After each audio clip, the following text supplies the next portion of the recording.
this is your reminder to do what you plan to do.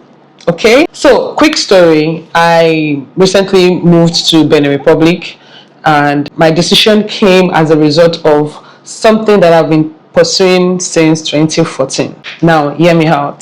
Okay, I am currently studying French, and I have been trying to learn the language since 2014. I made a decision to move to Cotonou, Benin Republic, to immerse myself in the culture and also ensure that I speak the language, know it, use it, in my day-to-day life. And yes, Cotonou has been that place for me to learn French. So in this video, I want to talk about my journey so far and then moving to Benin Republic. Je m'appelle Tosin, je viens du Nigerian. Je suis né à Lagos. Je suis étudiant au Sebelaye, Cotonou. Okay, so I'm a student currently studying French, and so far so good. It has been amazing. Hence why I'm making this video for you. So if you are yet to decide whether you need to move or you want to stay where you are to learn French, please watch this video to the end, and I'm sure this video will be convincing enough to help you make a decision, right, to reach that goal. Alright, so for me, making a decision to move to Benin Republic was easy peasy. I didn't have to think so much about it. I would say, and I'll put it this way, that I'm currently using my free will. Okay, so I work in media and communications. I also own a media company in Nigeria, which is Olorisupagal Media. I'm also the convener of New Media Conference. I'm an author of 2 books. I'm a trainer. I'm a public speaker. I work in the creative space. So yes, my work allows me to move. I would call myself like a digital nomad. I'm sure you would just classify me as a digital nomad. But then again, making the decision, moving to another country where I don't know anybody, like I don't know anyone, I don't have any family member in Benin Republic, and I made a decision earlier in the year to move to another place to learn the language French. So for me, my story has been coming since 2014.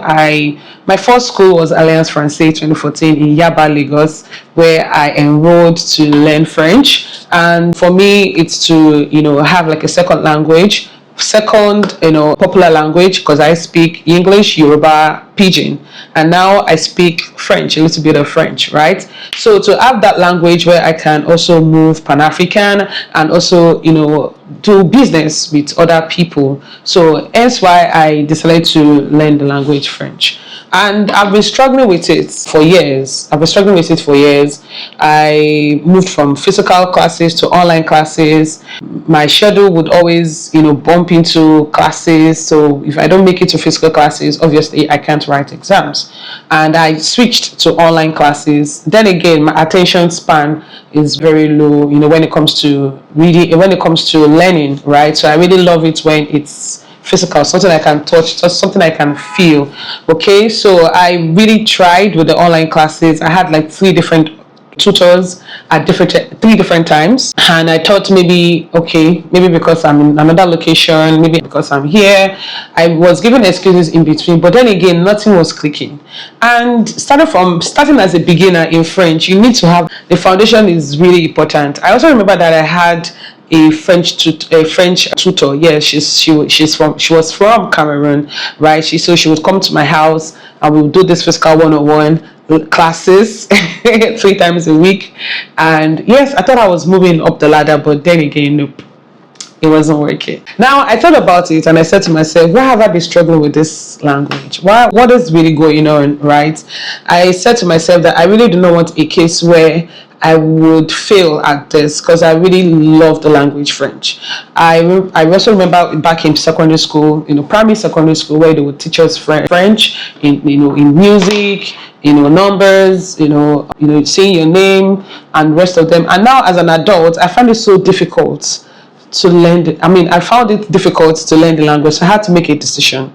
So this year, January, I also enrolled again at Alliance Française in Lagos. This time Ikoyi branch, and I enrolled for the weekend classes, which was every Saturday. So I had classes every Saturday, and attendance was very important also to bump your score at the end of the session. And for the fact that I was having weekend classes, it meant that it was just once in a week. And as a business executive, I needed to see how this would work for me, because I really wanted to like end this goal, like just end it once and for all. Know this language, have it for life. It's mine for life. Once I know this language, it's mine for life. I can speak fluently, I can communicate, I can comprehend even in the language. And when I did A1.1, I knew that yes, okay, I think I've gotten to a point where I can then make a decision. So I then made that firm decision 3 months after, to move to Benin Republic. So I moved to Benin Republic in April, towards the end of April. That was when I moved to Benin Republic, and I was new, of course. I've been to Benin prior to now as a tourist, visited Bida, Port Novo, I've been to Castle de Papa, I've done all the tourist thing in Benin Republic years ago. But this time around, it's a different case. Actually, we went for to study and all. So I moved, and then as a Nigerian, I mean, you have like 90 days into the country. You can move in and out. You don't need a visa. So this doesn't apply to those who need to apply for visa. But as for the West ECOWAS countries, which Nigeria is inclusive, you don't need a visa to enter Benin Republic. So moved in and stayed in a hotel for some days. I enrolled in the school with the aid of a friend who told me about the school. So now the school I'm currently in, I didn't find any information online. And I, for one, I love to dig, like do research to know something before I delve into it. So at the beginning stage, it felt like it was shaky because I didn't see any information about the school online. On Google, on Instagram, on TikTok, I was like, what's going on? Until I arrived in Benin Republic a week before school resumption. So I was able to move around the city, know my area, know the environment. And I also found it very difficult to communicate, to move, right? I would always use the receptionist to like speak to the driver, to tell him where I was going to. I was finding it so difficult. And that was how painful this thing can be, right? Moving and all, because predominantly they speak French in Benin Republic. So that aside, I was able to, then I already started, I got with the aid of a friend, I enrolled into the school, and I also found out, okay, they were really legit, right? But their website was not working, okay? And I paid the school fees, the school resumed, and then classes started, and I just blended in. Like even when I started, because they had this entry test for me, and I even showed them my certificate from Alliance Francaise. They didn't look at my certificate too. They didn't even look at it at all. They told me I had to still come for the test, which I did. I went for the test, I did what I could do, and then they placed me back to A1. So I started all over again, and this time around I was like, girl, I'm not going to miss this. Whatever it is, whatever is going to take me to learn this language, I will do it. And then I ensured that I was really committed to it. So I left everything in Lagos, and business was going on, of course, but I would always check, I would always check on my business later in the evening when I'm at home and all. And because I was, blending into a different system, a different country, I found it a little bit difficult. Movement, transportation, housing, that's another video entirely. I'm going to do another video when it comes to housing in Benin Republic. Okay, so moving from the hotel to school was just about 20 minutes drive, right? And classes were really very important. You don't need to miss class. So you have to be punctual and everything. And gradually, I was able to fit into the system with the aid of other Nigerians who I met, in school. So the school is an international school. In my class, we had Chadians, people from Equatorial Guinea, Nigerians, Nigerians, So then, like in other classes, like A2, B1, B2, they had other people from Brazil, other people from Ghana. We also had Ghanaians in our class. They came in much more later, but we had Ghanaians in our class. So it's an international school. We have people from Rwanda, different countries, right, where they come for the school. Now, when you want to compare the school to maybe Institut Francais or Alliance Francaise, honestly, if you're looking at aesthetics, it won't work, right? Because where I'm coming from, comfortable classroom, conducive area, conducive environment, AC in class, desk and table, c'est bon. But when I got to this school, it was quite the opposite, okay? Fans were in class, wooden table and chairs. My back would always ache. Gosh, my back would ache, from sitting. So it didn't give me that look or that comprehension, right? I didn't get it. Okay, so I had to just endure. It's just for a while.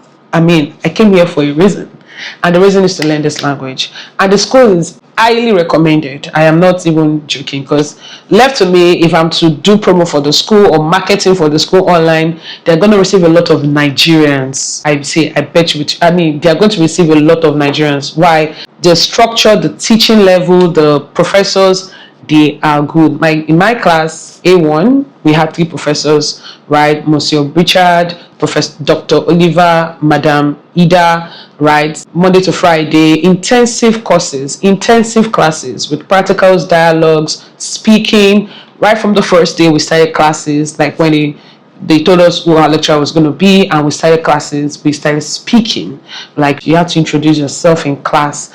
And I felt like, I think I'm now getting the whole picture, because back home in Lagos, I would go to classes, I would attend online classes, go to physical classes. But then again, once I leave the classroom, who am I speaking French with? My siblings don't speak French. Even when I say bonjour, we all understand bonjour. We understand what bonsoir means. We understand, ça va. We don't know all those things. But when it comes to the verbs, when it comes to COD, COI, when it comes to pronoun, when it comes to ventement, when it comes to... Can you see what I'm talking about now?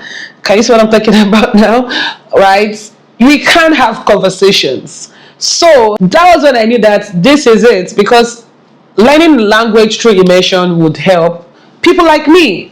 I don't know about other people, and I'm sure that a lot of people actually succeeded learning French at the comfort of their homes in Lagos, or maybe going to a particular school in Lagos or in Nigeria. It worked for them. I tried it, and for years I just kept going round and round in circles. So that was why I made the decision to move. And when classes started, I was like, I think this is it. For Lagos to Benin is about 3-4 hours, depending on traffic. We actually have the same climate. What else again? Same weather, same climate. The only difference is the language, people, the culture. We are different when it comes to things like that. You also need to understand the culture of the people, how they live, how they move, the things that they do, the things that are sacred to them. You need to understand and learn people's culture. So those are the things I had to do, right? And yeah, so moving to Benin Republic was easy peasy for me. I didn't have to think like that. It was just something that I decided to make a firm decision for. Do I really want this? Yes. Can I do this? Yes. And I went for it. So I'm currently using my free will, right? I'm using it to study French. And so far so good. It has been amazing. I'm currently done with A1 as I speak to you in this video. I'm heading to A2. I am looking forward to resumption dates in a few weeks, right? So sharing this video is just to enable someone who's watching and someone who wants to make a decision. Should I go for French in immersion, or should I just stick to what I know? But for me, I made the decision for myself. Honestly, like I said, I didn't even say anything about the school online because they're not really social media savvy. But when it comes to the buildings, the hostels, they also have hostels there. I checked out the hostels. I didn't like the hostels. So I said I was going to talk about house hunting in another video. Okay, so you watch my next video on this channel about it. But then again, it was good. So if you're looking for aesthetics, stick to other schools that you feel like, okay, you want to do this. But if you're looking for immersion, you're looking for culture where they can teach you, where you would learn French, where you would not even, when you want to think, you think in French, you speak in French, you write in French, you listen in French, you communicate, in French, then I'll recommend this school, right? And I bet you, because I'm in it already, and I'm sure I'll be done in few months. Like if I look at the whole levels, I'll be done before you know it. And then again, I'm helping myself because I speak French every day. I step out of the house, I'm speaking to someone. Bonjour monsieur, bonjour madame, bon arrivée, bonsoir monsieur, je cherche, ventement, de vous, valet. Anything I want to do, I'm speaking, I'm using it. I'm using my pronouns, I'm using my verbs, I'm using what has been taught in school, à côté de, derrière, à droite, à gauche, entre. I'm using these words, I'm forming sentences, I'm writing essays, I'm speaking, I'm understanding, and I'm even building my confidence, even in speaking the French language. So this is to, encourage anybody watching, and I hope you also find clarity with this video. Okay, so if you enjoyed this and you found something in it, please share, like, and also subscribe. comment also to let me know what you want, if you have any questions, just let me know in the comment section and I'll respond to you. So until next time, I'll see you in my next video. Au revoir. A bientôt.